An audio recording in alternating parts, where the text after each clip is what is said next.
Award-winning actress. That's not her, that's Lance Armstrong, and she's also the star of Desperate Housewives. She's Teri Hatcher, and she's stopping by here in Barcelona. Do you say Barcelona or Barcelona? Well, it's supposed to be Barcelona. Yeah, but you sound a little affected when you do it, don't you? Well, yeah, because you're just an American. Yeah. You were Barcelona. You were at the Laureus Awards last year in Portugal. I think you were a Portugal. Guest, I think you were a guest of the King of Spain or something like that, hobnobbing a little bit. I was doing a little hobnobbing with His Majesty. Yeah. Yeah, you really have to. They give you the whole etiquette sheet on who you have to curtsy to and how you have to address them. It's well, what did you call King Juan Carlos when you're just kind of hanging out? Hey, King. Yeah.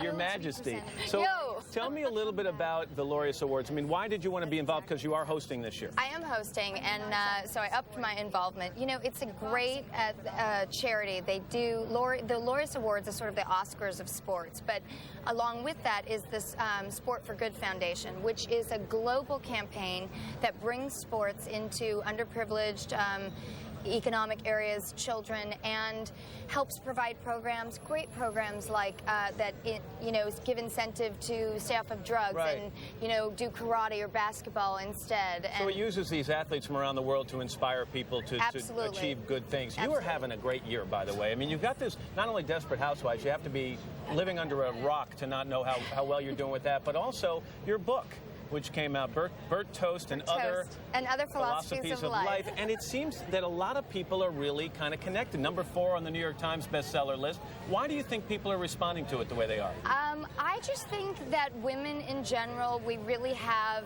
generationally passed on this societal way of being where we will say, to our family or our friends, oh no, I'll take that worst thing. Everybody, I'll just take what's left. I find all my mom friends, we eat our lunch by just picking up the goldfish that have fallen on the carpet out of the car seat. They put themselves that's lunch. In the background. Yeah, I had this great experience. For Mother's Day, we go to the racetrack, which actually, I'm not quite sure what kind of tradition that is. The dog track or the horses? They're horses. Okay. But either way, I'm basically introducing gambling and drinking right away, you know. But we have this tradition of getting dressed up. We have a great time, a big group of us.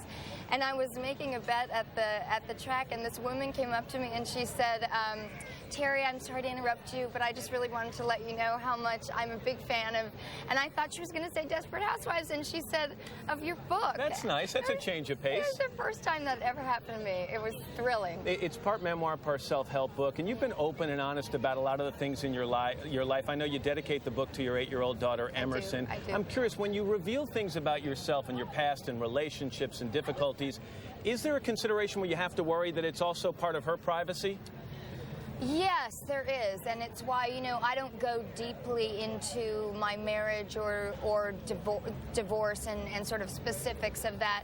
But I think the relationship I have with my daughter and what I believe is part of what I talk about women taking better care of themselves in the book is, owning up to your own responsibility for what your needs are and not completely having no needs as a mother, which is I find a lot of us, we just give and give and give and give, and we completely forget about ourselves. So in my relationship with my daughter, she knows that I have some value too, and we communicate very honestly. In the 10 seconds I have left, Ms. Hatcher, who's going to leave Desperate Housewives first? Which one of you ladies to go off and pursue things? Now 5 seconds. Not me. You sure? Eva? Absolutely not me.